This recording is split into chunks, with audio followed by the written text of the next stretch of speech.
Comment écrire un bon personnage? Je suis au regret de vous dire qu'un bon personnage, ça ne veut rien dire qu'écrire un bon personnage là, tel quel, sans explication, ça n'existe pas.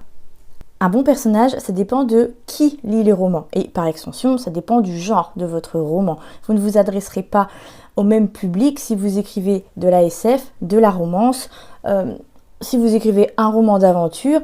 Et c'est normal, le lecteur ne s'attendra pas à y trouver les mêmes personnages. Il y a des archétypes, il y a des stéréotypes, il y a des codes.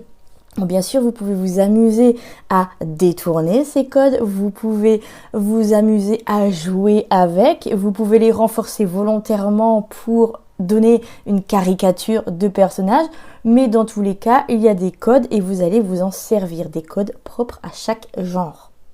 Un bon personnage, ça dépend des promesses que vous faites à travers lui. Si je prends comme exemple mon roman steampunk, mon western steampunk, Ocre Rouge. Si je vous dis Ocre Rouge, si je vous dis son surnom c'est la montagne, si je vous parle d'un cadre désertique, un cadre où les villes sont très espacées, un peu comme dans un western finalement, tout de suite vous allez avoir l'idée d'un mec qui sait survivre dans un environnement hostile, qui sait se défendre dans un environnement hostile. Parce que quand on vous dit western, en toute logique, vous allez penser à ces attaques de train.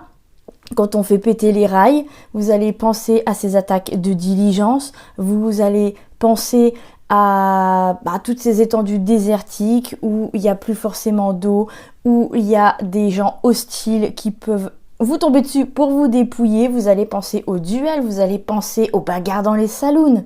Et ça, c'est la promesse pour Ocre Rouge. Et quand vous créez votre personnage, à travers lui, vous faites des promesses à votre futur lecteur. Et un bon personnage, ça dépend de son rôle dans le roman, ce qui me fait une transition toute trouvée, le rôle du personnage, justement.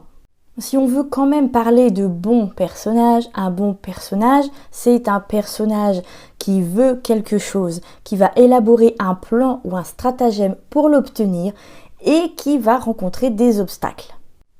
C'est un personnage qui va contribuer à l'intrigue, qui va aider, qui va s'opposer ou qui va être directement concerné, directement impliqué. Enfin, c'est un personnage qui va évoluer et ça se prépare. Demandez-vous d'abord de quoi parle le personnage et où il va. Ça, c'est ce qu'il veut. Son but, ses forces, ses faiblesses, ses peurs.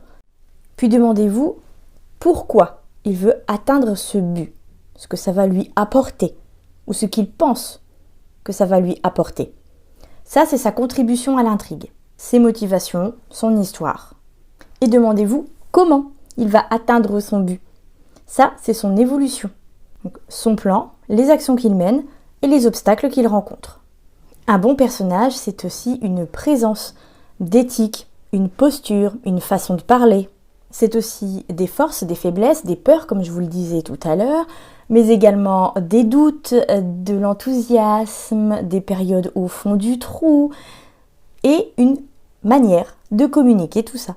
Et un bon personnage, c'est aussi une structure émotionnelle qui parlera au lecteur, narrative qui s'inscrira dans l'intrigue pour la compléter, la faire avancer, la ralentir.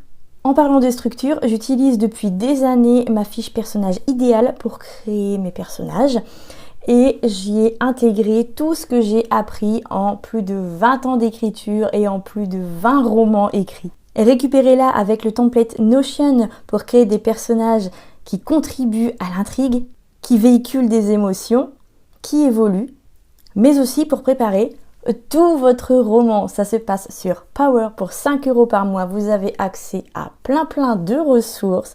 Le lien est dans la description.